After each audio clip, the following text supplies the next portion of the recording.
Hello and welcome to the show. I'm Jacquelene Closemore and I'm joined today in Whittlesea at the Whittlesea Chinese Medicine Clinic by our resident doctor, Dr. Anthony Holding.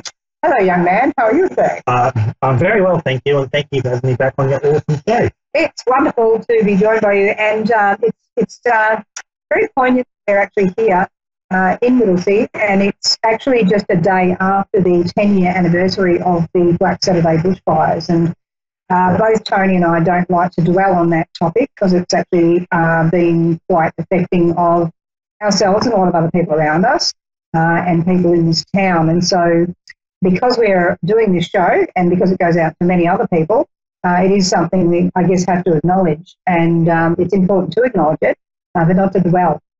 And that's the sort of thing that a lot of people in this town, they've chosen not to dwell. It's a real sort of sense of doing what they can to step forward. Correct. Everyone has their own way of handling the grief and the tragedy that this town went through, and loss of lives, of course. And yeah, so 10 years on, we move forward. We certainly do. You're doing a big talk tomorrow at the Country Music Festival. Yes, we have the event was actually on, Jacqueline, 10 years ago when the bushfires went through this town, and we had to actually abandon the festival, the music festival. And luckily for us, the artists all got together, and 3 months later they put on what was called the comeback concert. Yep. And they donated their time and effort for that event and raised a fair bit of money. And as president of that festival, I'm proud to say 10 years later we're still distributing those funds under the bushfire grants of the Whittlesea Country Music Festival. And those artists that donated their time 10 years ago are playing at the festival tomorrow. So some of our listeners may know of Troy Casadale, who's one of Australia's most amazing country music artists, picked up a couple of Golden Guitar Awards, and the girls from Jetty Road will be on, Paul Costa and others. And we will also be paying tribute to the bushfires. We have speeches at 6:40 with a minute's silence, and I'll acknowledge what went on there. And the Mayor of City of Whittlesea will also be addressing it. But we're just going to touch on it because we decided that our music event post the bushfires was not one about remembering what was lost. It's about a community event where the community gets together and forgets our troubles. Yep. And just, listen to music and have some fun for a few hours without feeling sorrow or grief. And that theory has been pushed forward ever since the bushfires. The last 6 years we've made it a bit smaller event, but actually made it bigger, if that makes sense. Yeah. So instead of going over 3 days, we now go over one afternoon into the evening with a firework display at 9 o'clock. It's so popular now, we actually don't have to chase artists. I remember those days. Correct. The music industry, we've got ourselves a fantastic reputation here in Australia within the music industry, and they actually approach us every year. The artists for this year were approached us 12 months ago. Yeah. Approached big acts in Australia for next year's event, which is quite humbling for us as a small community group who just work on a community event for the community, by the community. It's great to be, it's a privilege to be part of that festival, and I look forward to tomorrow's event. Hopefully the weather, I don't know if America's aware of Australia's weather at the moment. We're up in the 40s, we've been into the 44s and 46s in the last 2 weeks. And that, of course, is Celsius. Oh, yes, so absolutely, yes. Add a bit more for Fahrenheit. I think you double it and add 30 or something. Something like that. So that puts you over the 110 mark. I reckon we're very roasting, hot. basically. Yep. Today we've got a beautiful day of 22, but lots of humidity. Tonight's going down to 9. We have a top tomorrow of 21. What a blessing. Which is a great relief for all of us. It should be a great event. The Facebook page is going ballistic. If anyone wants to Google it, just Google Whittlesea Country Music Festival. You'll see all our name tags there and some history of the event. Yeah, I'm really loving how it's moved forward. We've changed the feel of it. We've moved from the location where the bush happened, where it was used as a triage centre for the burn victims, which was a horrendous site for us to be involved in. But we move forward. Like I said, we put the comeback concert on. We now call it a joyous event. It's all about music, community, and just love and laughter. That's the way. It's a really good thing. Yeah, so we've changed the whole thing. So we're very happy to be part of that, and I'm proud to be president of the association that runs it for my 19th year. Yes, well, if you want to find something that's happening around Whittlesea, just go and find this guy. because, you know, from organising markets to pretty much everything else, this is the dude. Most humbling. Well, it's true. It's just being community minded. Correct. Because, you know, I'm not in it for the love. I'm in it for the love. There's no money involved. I don't work for money. I work for my heart. And I've been part of this community for over 30 years. And the bushfires had a profound effect on the community. Yeah. And I'm just proud to be part of that and help with the nurturing and repairing post-bushfires. And even 10 years on, it's still very raw. Yeah. Close friends lost a lot of, children. It's just horrible to even talk about it. I see bushfires in other parts of the world. I turn that off. Yeah. I don't need to have visual reminders of what we all went through. Yeah, I don't think we need that. And yesterday I kept myself very busy in clinic. I didn't go on Facebook at all because everyone was putting up their own tributes, and I love that. I understand it. But I don't need triggers and reminders. Yeah. And the biggest thing with this, Jacquelene, we actually invoked we have a grief counsellor that works in our clinic. I spent a lot of time chatting to her about what we should do in my speech tomorrow night, what visuals should we do through the 1 minute silence. And she came back with everything's a trigger for everyone. Yep, that's right. That made it really hard to pick pictures. So we chose a beautiful picture from the blacksmith tree, which was a group of people that got together and they healed through they learned blacksmithing basically. Yeah, that's right. And they built this amazing 3-story tree out of iron, which is in Strathewin, and every leaf has a message and a person that boss name on it. And it was a beautiful healing process by a lovely young lady. Her name's escaping at the moment.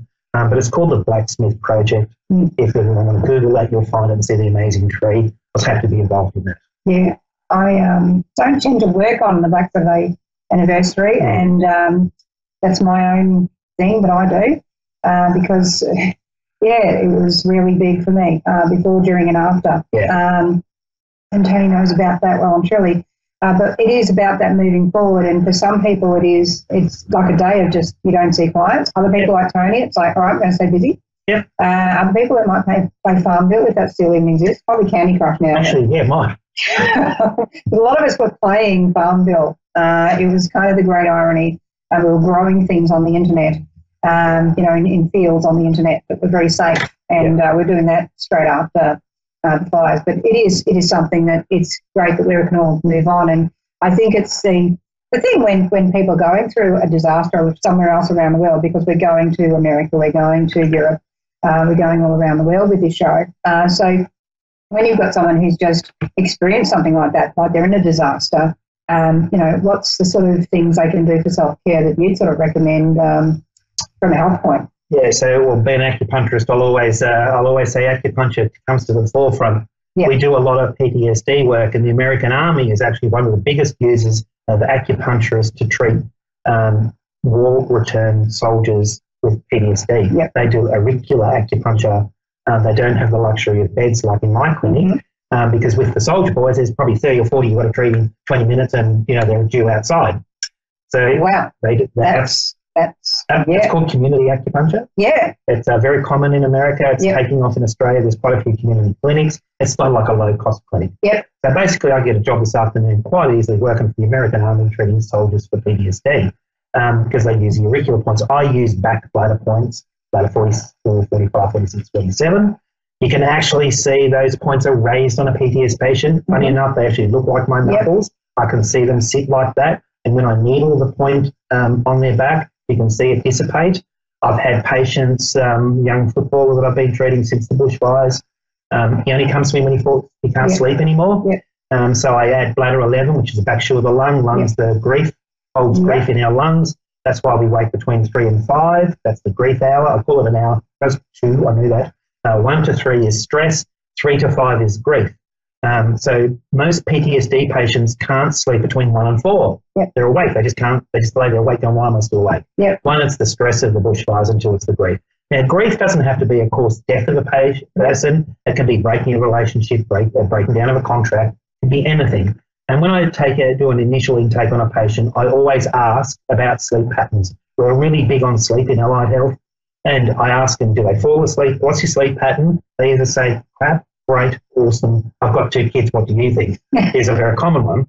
Then I ask them, do you wake during the night? And of course, the elderly say yes to go to the toilet. So we kind of a little bit ignore that wake up time. But if it becomes consistent, That's an alarm bell for me. If they're always waking up at 3 o'clock, that's between stress and grief. Yeah. So I just mention that to them, and they go, oh, no, there's no stress in my life. Yeah. I treated a young man a few months ago. He was waking up about 4 o'clock every morning, couldn't understand why. His parents couldn't understand why.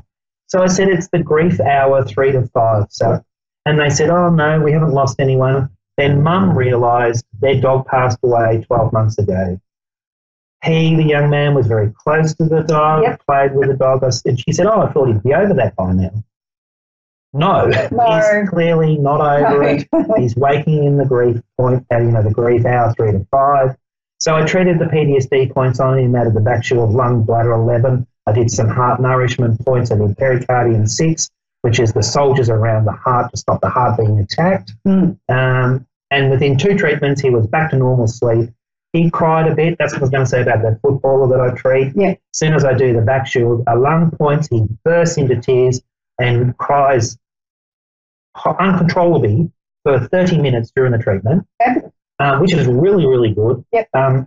There's tissues in every clinic treatment room that I have. There's tissues all over the place. It's a very common sign. I think it's fabulous to see particularly men cry, because that's the big no-no of our generation, and certainly generations before, is men and boys don't cry. Correct. But actually they do. And it's really important that they do, because it's that ability to emote and to release emotions that actually also deals with things like anger. And so if a man or a woman is not allowed to express their feelings, their sorrows, their ups, their downs, that's where you get that sort of anger issues. And you talk about domestic abuse and violence, and you sort of get into that thing of not being able to release the emotions. And so it's really important for men to feel safe to do that. So it's really good that you can bring that out in the male. And I'm happy to sit in that space. Yeah. I've got to put a meme on my Facebook page the other day. If you can't see the light, I'm happy to sit in the dark with you. That's it. And I'm very happy to be there. That's right. And I'll cry with them. Yep. I'm a bit of a softie. Yes. I'll cry. And it doesn't worry me. They're happy to, they'll actually cry more when they see me cry. Correct. Because it's a connection. Yep. And it's not a sexual thing. It's just I get where you're coming from. I'm holding the space with you. And you know what? They're more receptive to my work. They become really good patients. Yep. They listen to what I say. It resonates with them because you're in their space. And it can be life-changing. Yeah. Totally. Yeah. Totally life-changing. I treated a patient a few weeks ago who went through a horrific divorce in a new relationship. Can't see his light for his own darkness because she's moved on, bought an amazing home. The kids have got this fabulous pool and they drive amazing cars, and he's just trying to put 2 and 2 together and rebuild himself. And I said, that's okay. That's fine. Stop beating yourself up about this stuff. Yeah. He started crying. I started crying. I treated all his points. He's a fabulous patient. Yeah. He slept really well that night. He came in for his second appointment. He goes, oh, my God, mate, I don't know what you did to me. But it worked. I think we know what it I think we can work. Yes, I think we can work it out. Acupuncture blows me away. Some days I see a lot of patients every week, and every week I'm amazed, and every day I'm amazed, and every patient that walks out, I just sit here and go, how did that work? Yeah. What did I do to that patient that made that much difference? I think it's in a way you're working not just with those points, but it's about that connection energetically and spiritually. And that's where we're going to do some calls now. Yeah. And we've actually got Kayla in Lake George, New York. So when Dr. Anthony works with people, and he's working with me, so I'll be doing the reading, but he'll also be picking up different things as well. And he's quite intuitive, but we sort of have to work within the, traditional Chinese medicine framework because, regulations. More than happy to. So we've got you there, Kayla. Are you there, Kayla? Yes, I'm here. Hello, and thank you for calling into the show. It's lovely to hear from you. So Dr. Anthony's going to be picking up on different elements around you while I'm working, and he's already got stuff happening. I can feel it. He's having a bit of a giggle. But if I your date of birth, I tend to work with dates of birth. It stops me from picking up on everyone in the supermarket. I'm sorry, I didn't really understand what you just said. You kind of were cutting in and out just a little bit. That's all right. If I can grab your date of birth, I can do a reading for you. Yeah, I was just wondering if you could do just like a general reading and maybe past loved one. See if I have like any messages from anybody like recently that just passed away. So I'll work differently with you. So really what I get there with you is a lot of ups and downs and hurdles at the moment, and particularly around communication with other people, so not just the communications we're having here today, although that's kind of symbolic. It is like as if you're kind of going one step forward, one step back, and I do feel you're getting the progress. There's some sort of forwards and backwards here, but it's like you have to keep persevering at the moment with the practicalities. So I'm talking about the practicalities at the moment in your life. It's like you have to kind of keep the routine going, or keep the normal sort of everyday functions happening. It's very easy for you to get a bit distracted at the moment and a bit sort of sidelined, and not quite get all the things you're trying to achieve done. And that's what I'm picking up on, that sort of side of things. And it does feel as well as if I've got a lot of change going on around you. When it comes to passed over loved ones and that sort of thing, I'm not picking anything up directly there at the moment, although I do feel a presence there, but I haven't gone right into it just yet because I feel like Dr. Anthony's got something to say there, and I'm just going to see where he's going first. That's all good. I've just picked up, Kayla, I picked up grief with you because there's a weep tone in your voice. Yeah. Have you lost someone recently? A couple years ago, yeah. Mm-hmm. And that person was very close to you, yeah? Yeah, it was almost like a mom to me. She was my grandmother. Yeah, no. You just need some. So do you wake up in the middle of the night, Kayla, by the way? Yeah, all the time. I have trouble sleeping. Of course you do. And what time would you be waking up, Kayla? Anytime between 1 and 3 o'clock in the morning. There you go. Right in the stress hour before we move to grief. Yeah. So you really need some assistance with dealing with that grief and stress around that. It feels quite tight around the thymus too. She doesn't express herself. Yeah, that's fine. Yeah. You're holding back a lot, Kayla, in your life. Dr. Anthony's talking about the needing to release the stress, and also about the grief there. It does make sense that it's a female sort of figure. And I was getting a lot of this sort of a grey energy around it, but then that makes sense with the grief once again and with the element of metal. And I just feel here, it's like as if it could have happened 2 or 3 months ago, not 2 or 3 years ago, but it's still incredibly fresh in the way that part of the energy is.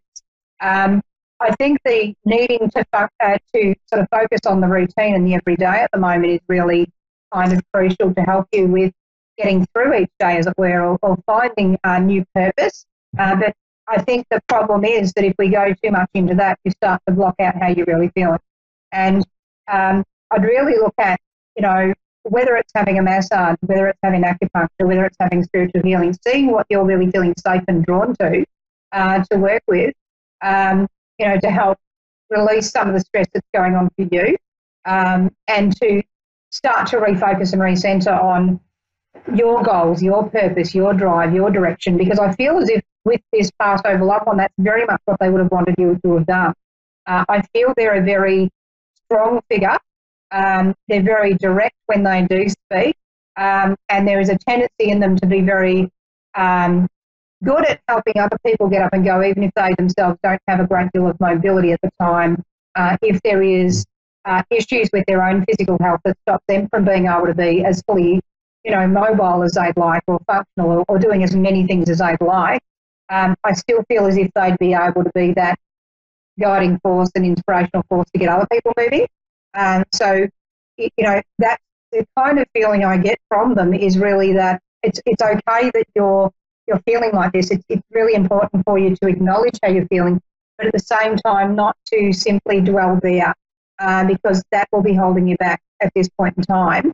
And you do need to sit with the feeling rather than, I guess, trying to just, oh, well, it'll be okay, or these sorts of things.